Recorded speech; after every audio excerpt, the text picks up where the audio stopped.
Salut très chers frères et sœurs, salut à tous les amis de la Côte d'Ivoire.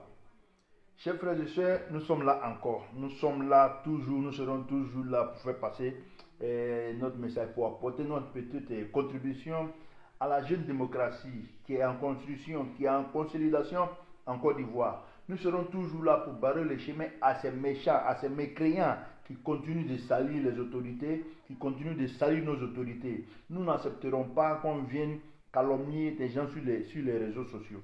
Chers frères et sœurs, salut.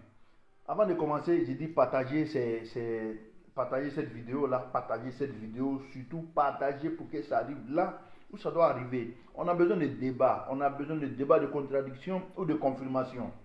Nous ne prétendons pas détenir la vérité. Nous ne prétendons pas être les maîtres absolus de la réalité. Mais on dit, on va venir apporter notre petite contribution parce qu'on pense que nous sommes dans le bon sens. Le combat est dans le bon sens. Nous ne venons pas ici pour faire plaisir à quelqu'un. Nous ne venons pas sur les réseaux sociaux pour dire ou pour chercher l'amour de quelqu'un. On vient tout simplement dire ce que nous pensons.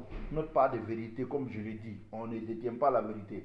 Partagez la vidéo pour que ça arrive forcément là où des gens peuvent nous contredire, où des gens peuvent nous confirmer ce qu'on dit.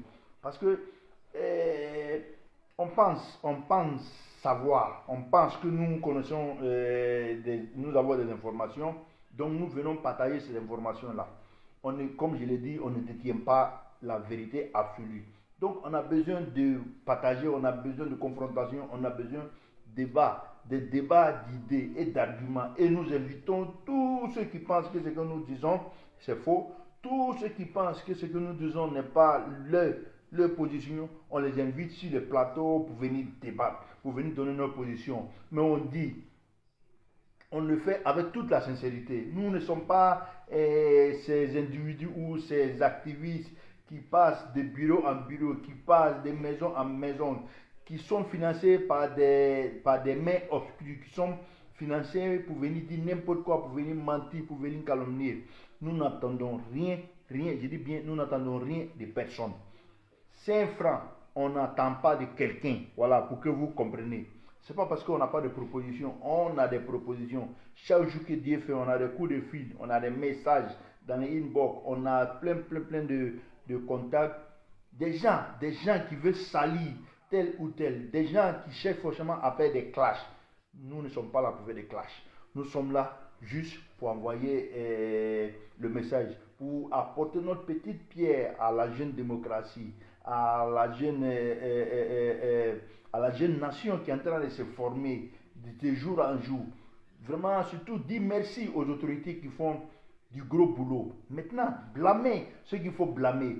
Chers frères et sœurs, partagez ces messages-là, partagez cette vidéo pour que ça arrive là où il le faut.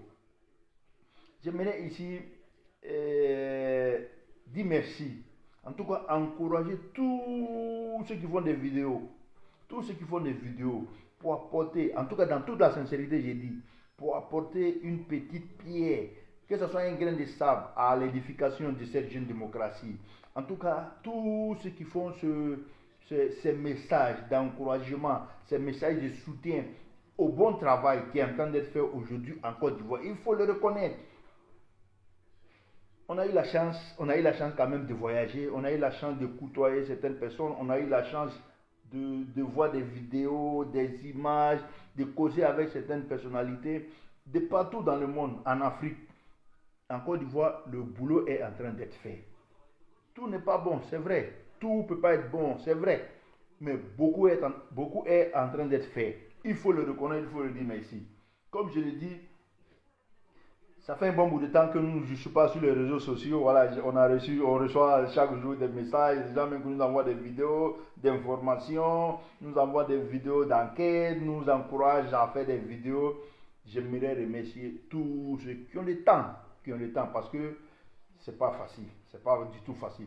Moi, je prends mon cas, vraiment, je sais, ma dernière vidéo, je ne sais pas de quand ça date, mais vraiment c'est difficile. On essaie toujours d'avoir un petit bout de temps pour pouvoir venir apporter.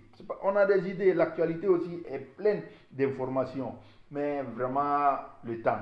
Donc, dis ici merci à tous ceux qui se consacrent, à tous ceux qui se sacrifient pour venir faire des vidéos, surtout pour éclairer le peuple, surtout pour encourager ce qui est bon. Je ne parle pas de ces voyous, de ces mécréants, de ces méchants, de ces irresponsables qui viennent parce qu'ils sont financiers, parce qu'il y a des mains obscures qui les financent pour venir leur donner de l'argent, pour venir leur donner quoi que ce soit, pour venir leur donner ceci, pour venir salir, pour venir mentir sur les réseaux sociaux, faire perdre le peuple. Je dis non, non.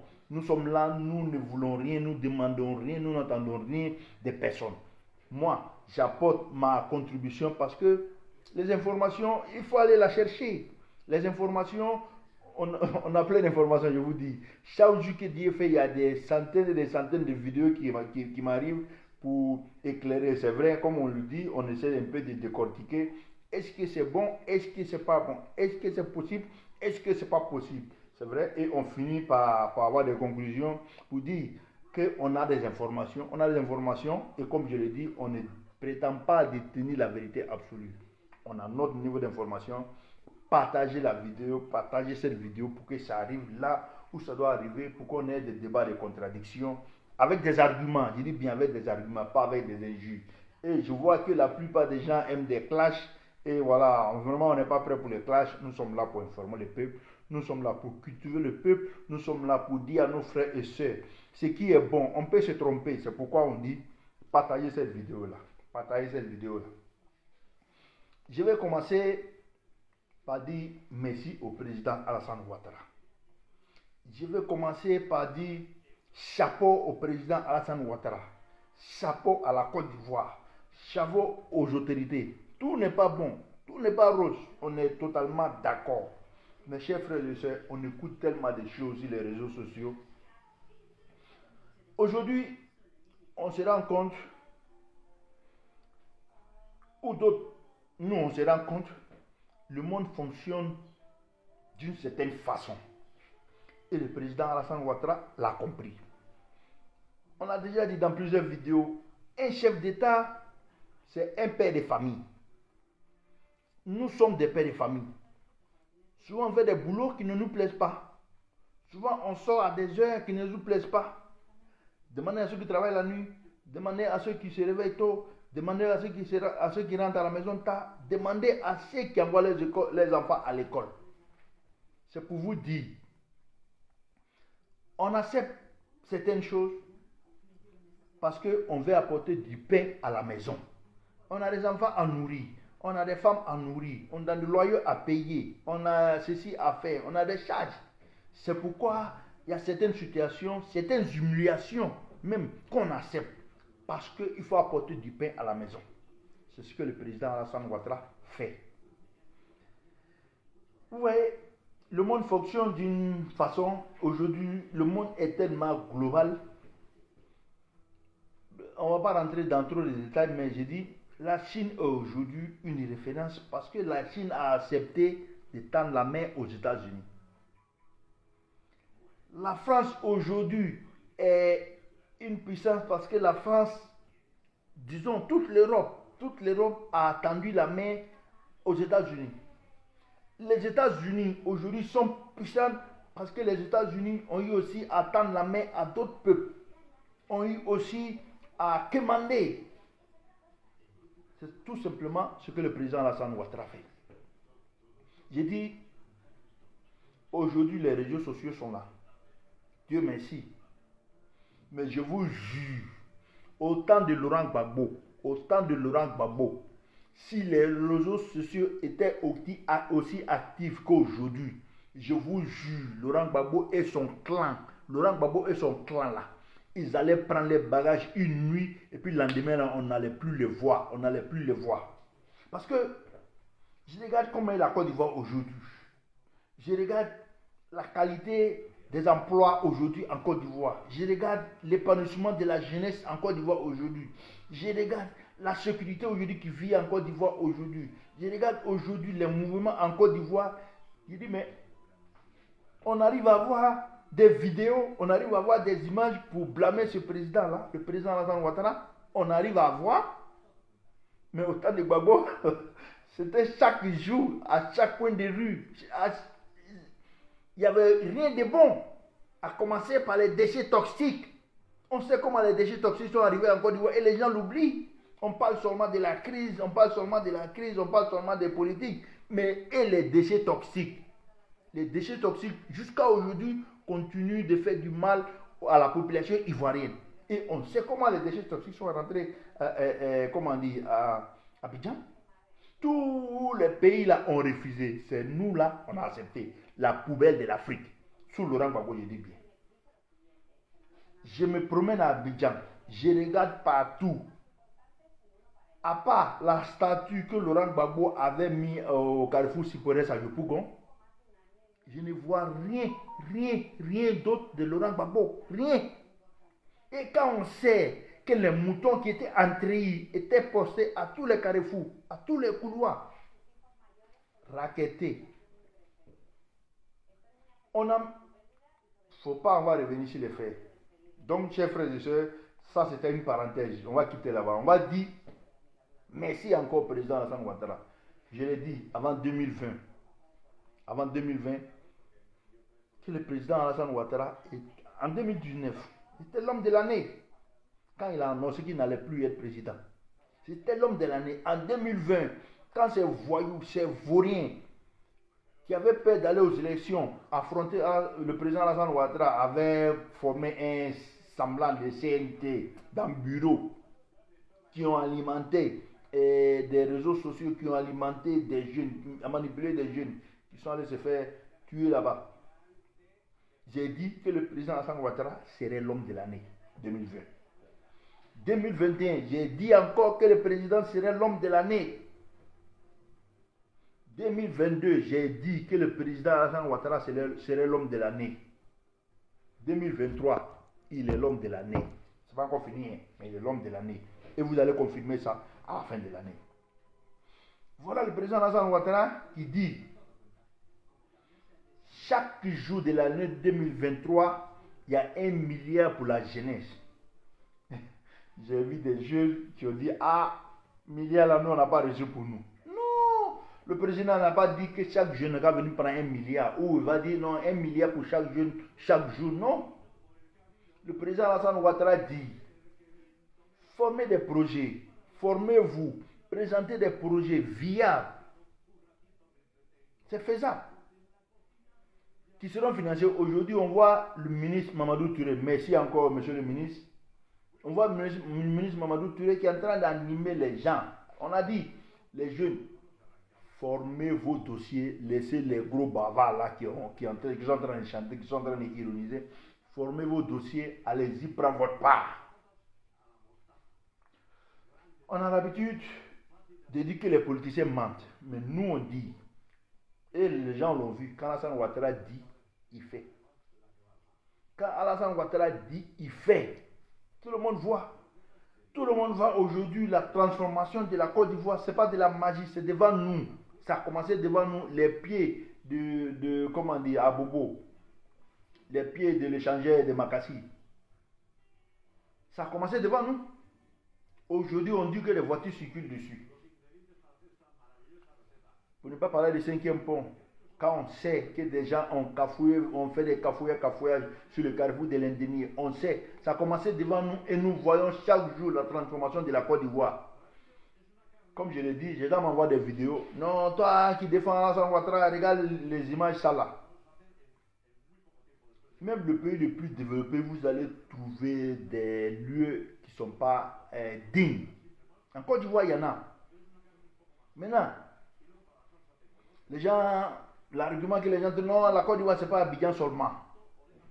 Mais je vous dis aujourd'hui, allez-y voir à Noé, nous qui allons souvent au Ghana, allez-y voir à Noé, au carrefour de Noé, et comparer avant. Allez-y voir à Boisseau, la rentrée de Boisseau.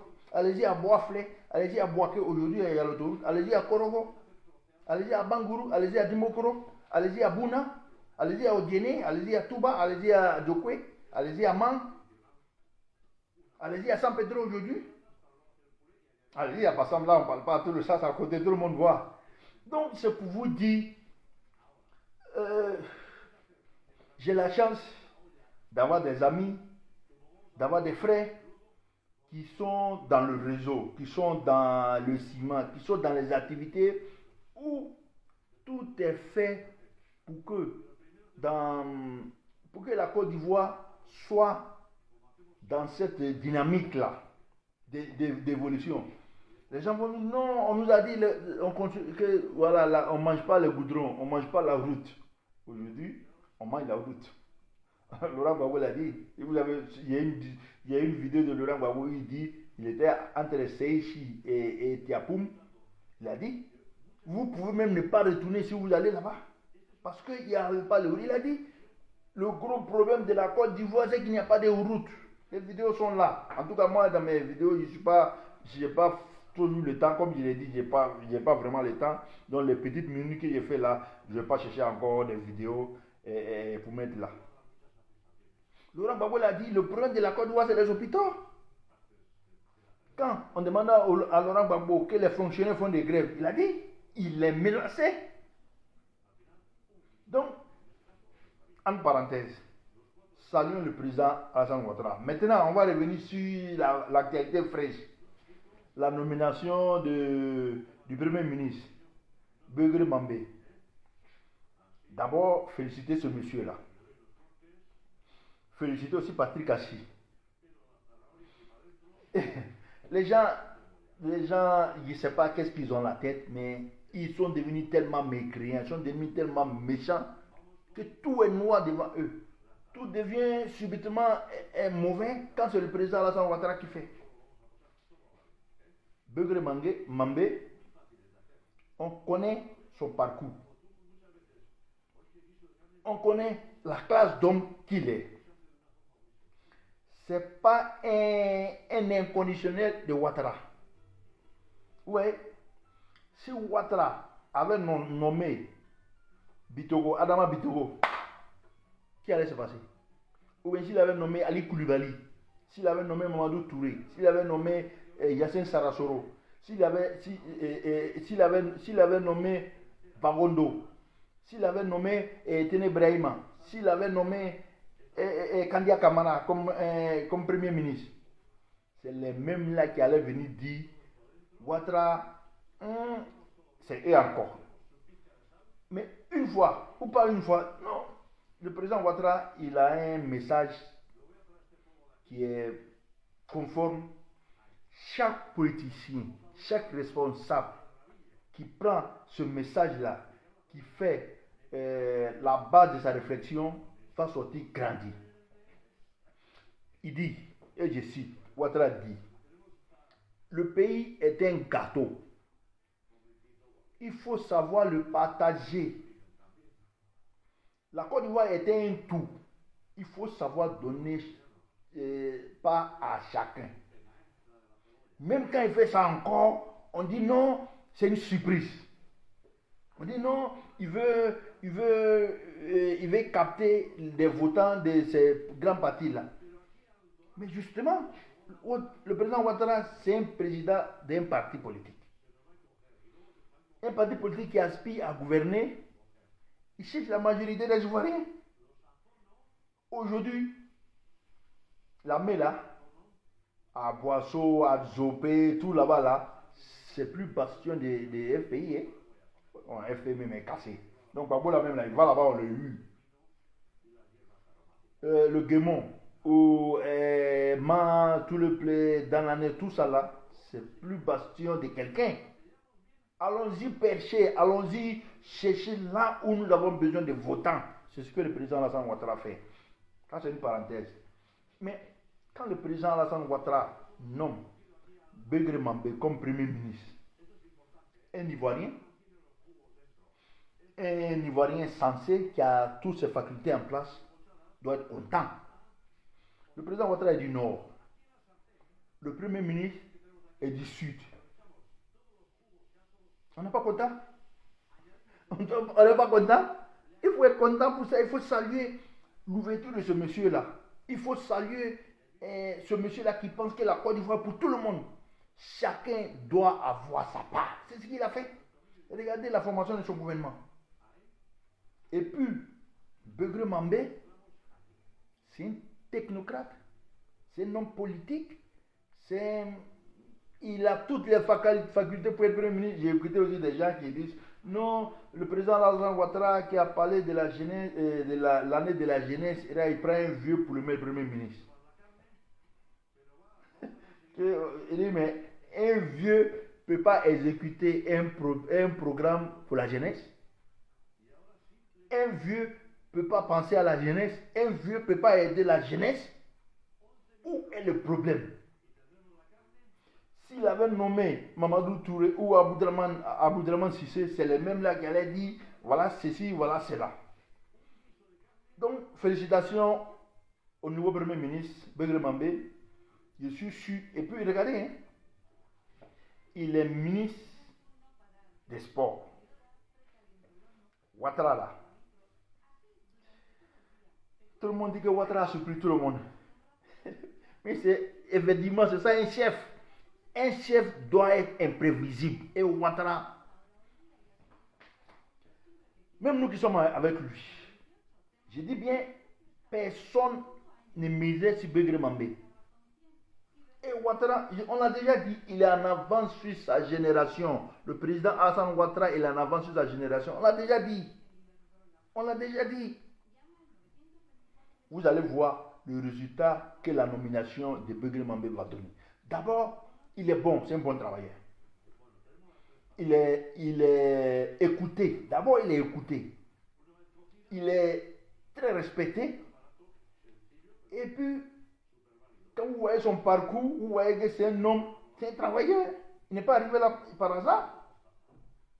Donc, chapeau encore à M. le Premier ministre, chapeau au président Alassane Ouattara. Vraiment, on l'a dit, il est le meilleur de sa génération. Il nous a surpris. Mais vous allez voir les résultats. Et puis, on nous a dit encore Patrick Hachi. Les gens disent, non, pourquoi il a enlevé Patrick Hachi? Patrick Hachi avait du bon travail.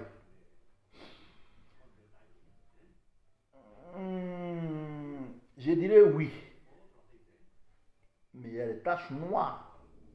Vous savez très bien que le président Alassane Ouattara tient à l'organisation de cette CAN-là. Vous savez très bien que le président Alassane Ouattara tient à l'organisation ou à la réussite des grands événements. C'est un homme des grands événements, vous le savez. Regardez le troisième pont, ça, on n'a rien à dire. Regardez l'immeuble qui est en train de sortir au plateau. Le président Alassane Ouattara, je ne veux pas dire que c'est un homme parfait, mais il est perfectionné. Tout le monde le sait. Même quand il porte ses cravates là, vous voyez, il n'y a aucun coin qui est froissé là-bas. Non, ça c'est la classe. Donc, Ouattara, qui tient à cette canne-là,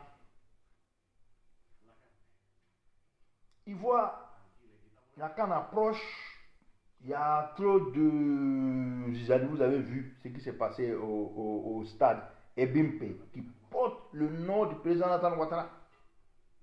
Et puis bizarrement, c'est contre le Mali. Ce match-là, c'est contre le Mali. Même Dieu même sait faire les choses. Il faut faire ça contre le Mali pour que...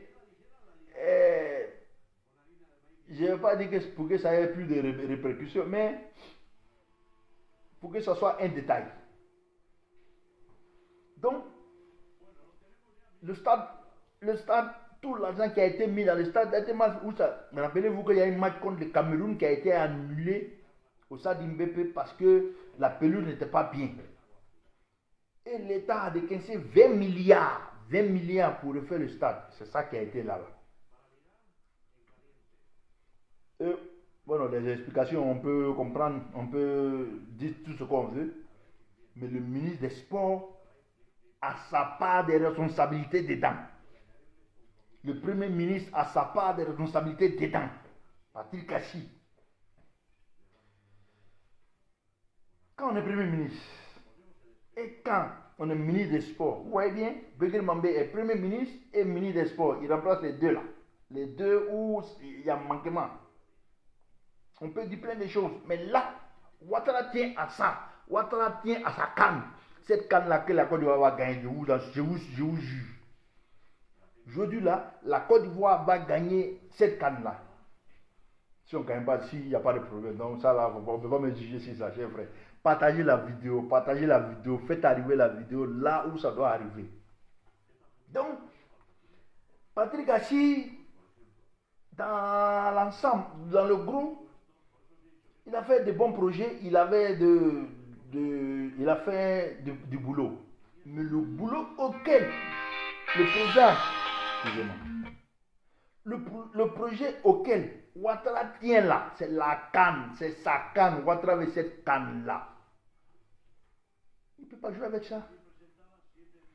C'est pourquoi aujourd'hui, il met le Premier ministre Begré Mambé et puis il lui donne le portefeuille des sports. Et organise-moi ça. Parce qu'on sait que Begré Mambé là, vous vous rappelez les Jeux de la francophonie? Begré Mambé, il a organisé ces Jeux avec brio. Ce monsieur-là, il est bon. Ce monsieur-là, c'est un technocrate, c'est un travailleur, il est sur le terrain. Et puis il est d'Abidjan. C'est celui, il connaît les gens. On nous a même envoyé une vidéo pour dire que les génies d'autres là n'étaient pas contents pour le stade là. Donc tout ça là, c'est là géré. Benoît Mambé va aller voir les vieux vieux là, verser l'eau, verser Guy ici là, c'est fini. Le stade Mpepe aujourd'hui là sera l'un des meilleurs stades dans le monde. Je vous dis, oh non, dans le monde, on ne va pas aller là-bas, mais en Afrique. Voilà, il faut limiter l'euphorie. Donc, chers frères et sœurs, c'est pour vous dire que la nomination de Begré Mambé, c'est un espoir, c'est un 10. Ouattara a surpris tout le monde, mais il a touché au point essentiel. Begré Mambé, c'est sa terre, il est bon, c'est un travailleur, il est respecté. Et puis voilà, on avance. Maintenant, comme je l'ai dit, Patrick Achi, Premier ministre, c'est vrai, il y a des projets qui ont été respectés, mais aujourd'hui, rappelez-vous que l'année passée, c'était le thème là, le slogan du gouvernement, c'était, le social. Tout le monde sait aujourd'hui que sur le social, le gouvernement de Patrick Achi a échoué. Ouattara aussi, il ne peut pas rentrer dans tous les quartiers, il ne peut pas rentrer dans toutes les maisons pour voir qui fait quoi, combien une maison coûte à Djamé ou combien il sait, mais il ne peut pas le faire, c'est pourquoi il met les ministres. Il a mis, le ministre le Premier ministre. Donc le programme social là, du gouvernement là ne se ressent pas. Mais quand tu es président et tu t'es donné un objectif, avec 2 ans, que le point choc du gouvernement de Ouattara n'est pas respecté. Mais quand on doit faire un remaniement ministériel, qui doit partir? C'est le Premier ministre. Déjà, nous disons aussi non, qu'il y a un problème entre Ouattara et Patrick Achi. Il n'y a aucun problème entre le président Alassane Ouattara et son ancien Premier ministre Patrick Achi. Il n'y a aucun problème. C'est Ouattara qui est le président, c'est lui qui nomme. Il a nommé Patrick Achi là où il pouvait nommer 2 personnes. C'est lui qui a mis Patrick Achi comme secrétaire général du gouvernement avant d'être le Premier ministre. Est-ce qu'il est obligé de le nommer un secrétaire général du gouvernement? Aujourd'hui, il n'est plus qu'un ministre et quelqu'un. Mais c'est Ouattara qui l'a nommé. En plus, je le nomme Premier ministre. Donc, s'il y a un problème, non, je vous dis qu'il n'y a pas de problème, il n'y a aucun problème parce que tout marche bien, on est au courant de cette affaire-là, on est dedans, on est dans le réseau. Ouattara et Patrick Achi se portent bien, ils sont... Non, évitez de créer les problèmes là où il n'y en a pas. Rappelez-vous qu'au Cameroun, dans même affaire des stades, construction des stades, il y a eu des morts au Cameroun, dans un stade du Cameroun. Paul Biya, la CAN se joue au Cameroun avec des stades qui n'étaient pas achevés. La CAN se joue au Cameroun dans des complexes. La CAN. Paul Biya, et les Camerounais le critiquent, c'est pas ça ne s'en sort pas. Paul Biya a décoré ceux qui ont construit ces stades, ceux qui ont fait ces travaux, il les a décorés. Donc, on sait que le Cameroun, c'est le pays de la corruption. On sait que le Cameroun, et les bouches, les dames, faire des gens là, et même là, on connaît. Cameroun, c'est l'un des pays les plus corrompus en Afrique. Tout le monde le sait ça. Tout le monde le sait. Le Cameroun n'est pas une référence. Donc, chers frères et sœurs, les gens aiment les clashs. Nous, là, on n'est pas venus faire les clashs. On n'est pas dans les clashs. Mais ça, là, vraiment, on allait dire, on doit dire parce que le Camerounais allait boucher trop dans la démocratie, dans la fête de Côte d'Ivoire. Ça va. On connaît ce qui se passe chez eux. Au Cameroun, il y a eu des morts. Il y a eu des morts au stade. Un stade, et puis c'est des complexes. Mais avec ça, ceux qui ont fait ces faux travaux-là, où les Camerounais n'étaient pas contents, ont été décorés pour que vous compreniez qu'on n'a pas le même niveau. Ouattara, tu ne fais pas son travail, tu t'en vas. Comme on le dit, non, les gens travaillent. Avec Ouattara, tu dois travailler. Avec Ouattara, tu dois travailler. Et on profite ici pour dire merci au président Alassane Ouattara. 2023 n'est pas encore fini. L'année de la jeunesse. La jeunesse. Bon, on n'a même pas besoin de le dire. Les jeunes l'ont compris. Le ministre Mamadou Touré passe le temps à expliquer. Tout récemment, la Côte d'Ivoire est gérée. La Côte d'Ivoire est gérée. Maintenant, sur le plan sécuritaire, sur le plan de nos voisins qui sont dans l'émotion, qui veulent souverains, on nous parle des constructions d'une centrale nucléaire au Niger, ou au Mali, au Burkina. Est-ce que l'Afrique même là a besoin d'une centrale nucléaire? Pourquoi l'Afrique a besoin d'une centrale nucléaire? D'abord, pour sa construction, on sait ce que ça va coûter. Ou ce que ça peut coûter. Pour la maintenance, et c'est là le gros problème, la maintenance. Ça, il faut une maintenance extrême. Est-ce qu'on a les moyens pour maintenir ça? On accuse des gens, on accuse la France, on accuse les États-Unis, on veut faire ceci, on veut être souverain. Mais quand on décide de construire une centrale nucléaire avec l'aide de la Russie, ça veut dire que la Russie là, va rester là permanemment. Mais de quelle souveraineté vous parlez? Et puis, la Russie, depuis le temps de Sékou Touré, ils sont en Guinée. Depuis, ils sont en Guinée. Et ils sont arrivés au Mali pour 6 mois. Ils sont là encore. On est dans plus de 2 ans maintenant. Ils ont chassé comme des rebelles. Ça, c'est leur problème. Chaque pays choisit son régime. Chaque peuple mérite son dirigeant. Quand un peuple se comporte en agneau, on va avoir des dirigeants loups. C'est ce qui est en train de se passer. Quand ils donnent ta main, ils vont prendre ton bras. Et aujourd'hui là, j'ai vu plein de vidéos, du Mali où les gens pleurent, il n'y a pas de courant, il n'y a pas de lumière. Ça, c'est le problème. Mais,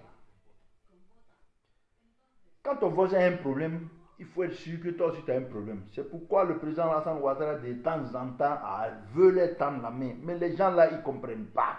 Ils sont dans l'émotion. Ils sont dans la naïveté. Parce qu'il faut être naïf pour penser que avec ces militaires voyous là, au Mali, au Burkina, au Niger, avec ces militaires voyous là, il faut être naïf pour penser que ceux-là, ils peuvent apporter quelque chose. Quand on sait déjà ce qu'ils ont fait. En plus de 2 ans, 3 ans, ils ont libéré combien de kilomètres carrés de territoire? Quel acte majeur ils ont posé? Qu'ils vont voter une constitution. Ils peuvent faire une élection pour aller voter une constitution, mais ils ne peuvent pas faire des élections pour installer un président. Allez-y comprendre ceux-là, il ne fait pas partie, mais comme je l'ai dit, chaque peuple mérite ses dirigeants. Chers frères et sœurs, partagez cette vidéo-là. Comme je l'ai dit, on n'est pas toujours dans les clashs. Nous là, on ne fait pas clash. Ce qu'on dit, partagez pour qu'on puisse avoir des débats, d'arguments, des contradictions ou des confirmations. On écoute plein de conneries sur les réseaux sociaux qui ont des vues et puis Quand on voit la naïveté de mon peuple, je dis non. Et on sera toujours là pour barrer la route à ces mécréants-là qui font des vidéos pour faire perdre mon peuple. On dit non. On n'entend rien de personne. Simplement, tout ce qu'on vous demande, c'est partager les vidéos. Partagez les vidéos. Faites arriver là où nos adversaires sont. Faites arriver là où ces menteurs-là sont. S'ils ont le courage, parce qu'ils ne vont jamais avoir le courage de venir débattre, ils n'ont pas d'argument. Parce que quand je vois des gens qui crient, oh, le président Alassane Ouattara, il a chaud, il a chaud. J'ai vu Ouattara l'autre fois là, il est devenu plus beau. Hein. Le président Ouattara, il est comme un jeune. Il a grossi, et puis le vieux a grossi. Il a grossi. Il est devenu beau, son teint est brillant, il est en paix, parce qu'il est en paix avec lui-même. Quand les voyous, les Assimi Goïta, les Ibrahim, les général Cham, ne peuvent pas dormir, ils n'arrivent pas à dormir.